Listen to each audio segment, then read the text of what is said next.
On the East Coast, it is April 20th, and this is Fox and Friends. So the FBI now... they've tried to kill refugees that are supportive of the United States, and it appears that no vetting was done on this person. Kudos to the FBI, though, Ainsley, for being able to capture her before she completed...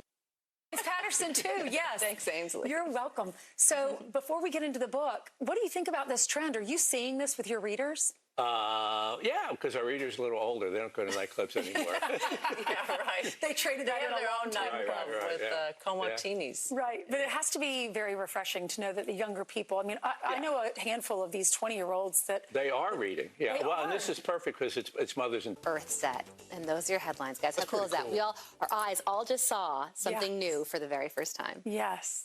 They said they took a lot of pictures, a lot of video, so we'll see. They actually went through photography training for cool. this. Wow. Yeah, so It's so amazing. But there were repeated warnings, Trey, as you have said. They violated the blockade, and they had instructions as we played to leave the engine room so that nobody would die.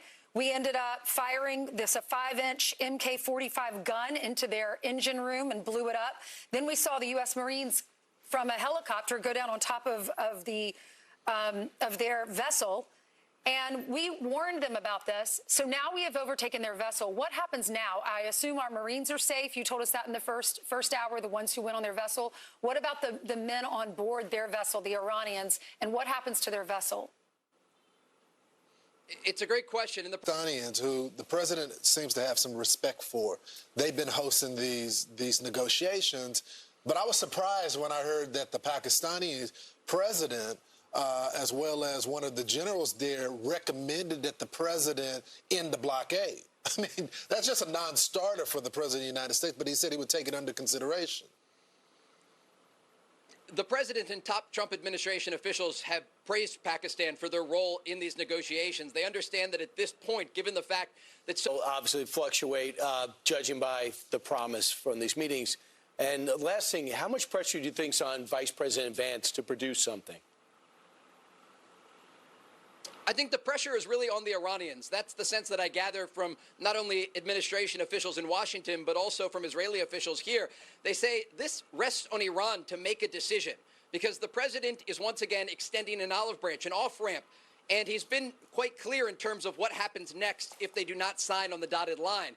And so the pressure is largely on the Iranians to get their act together, figure out who can actually make the decision to sign this agreement, and admit defeat on the battlefield, that the enriched uranium can never stay in their country, that they can't continue with a nuclear program toward a weapon that could be used against U.S. forces or allies across the Middle East, and stop this destabilizing activity across the region.